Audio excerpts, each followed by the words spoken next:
माली साल 2025-2026 के लिए 17,573 अरब रुपए के हुजूम पर मुश्तमिल और 6,501 अरब रुपए खसारे का वफाकी बजट गुज़िश्ता रोज़ असम्बली में पेश किया गया, जिस पर आज पोस्ट बजट प्रेस कॉन्फ्रेंस भी हुई, जहां पहले सहाफ़ियों ने एहतजाज किया, फिर बाद में हुकूमत की माजरत और मनाने के बाद सहाफ़ी वापस आए और फिर उस पोस्ट बजट प्रेस कॉन्फ्रेंस को उनकी जानिब से कवर किया गया। अब इस बजट में महंगाई बढ़ने का जो हदफ है वो 7.5% मुकर्रर किया गया है।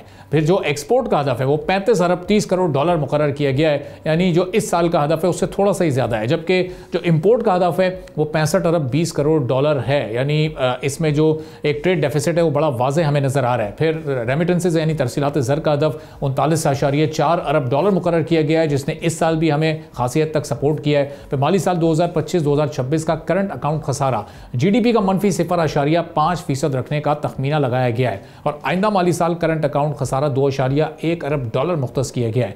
अब GDP की शरह का हदफ 4.2%, यानी जो तरक्की की शरह होगी उसको 4.2% रखने की तजवीज़ है, जबकि बजट में वफाकी तरक्याती बजट का वॉल्यूम 1000 अरब रुपए रखा गया है। अब क्या कुछ हुकूमत ने महंगा किया है, ज़रा उसकी थोड़ी सी मुख्तसर बात हो जाए। हुकूमत ने सोलर पैनल्स, गाड़ियों, इलेक्ट्रॉनिक मसनूआत, कपड़े, इंपोर्टेड चॉकलेट्स, कॉफ़ी और हर किस्म की ऑनलाइन शॉपिंग पर टैक्स आयद करने की तजवीज़ दी है।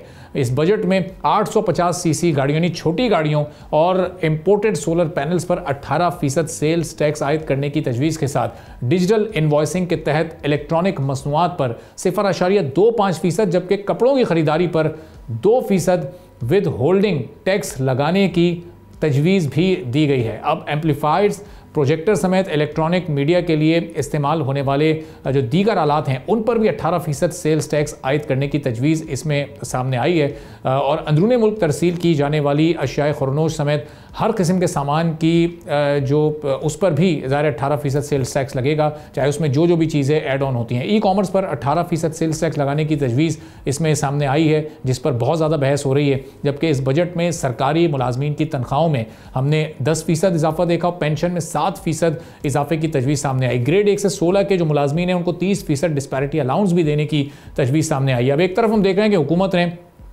शरह सूद से हासिल होने वाली आमदन पर टैक्स की शरह 15% से बढ़ाकर 20% करने की तजवीज़ दी है, यानी अगर सालाना बचत से 1 लाख रुपए मुनाफा किसी को मिल रहा था और उस पर 15,000 टैक्स कट रहा था, तो अब ये टैक्स भी बढ़कर 20,000 रुपए हो जाएगा। तो हुकूमत की जानिब से पेट्रोलियम मसनूआत पर कार्बन लेवी लगाने की भी तजवीज़ सामने आई है, जिससे महंगाई भी बढ़ सकती है। पेट्रोल, डीजल और फर्नेस ऑयल पर 2.5 रुपए फी लीटर की शरह से कार्बन लेवी आयद किए जाने की तजवीज़ है, जो अगले साल बढ़ाकर डबल यानी 5 रुपए फी लीटर कर दी जाएगी। फिर पेट्रोल या डीजल और हाइब्रिड गाड़ियों पर सेल्स टैक्स की शरह 18% करने की तजवीज़ भी है। दूसरी तरफ हुकूमत ने बजट में काबीना के जारी अखराजात में दुगना इजाफा कर दिया, यानी एक तरफ फिस्कल स्पेस इतना महदूद है, दूसरी तरफ दुगने इजाफे हो रहे हैं। तनख्वाह और मुराद के लिए काबीना का बजट 35 करोड़ 18 लाख से बढ़ाकर 68 करोड़ 87 लाख करने की तजवीज़ सामने आई है।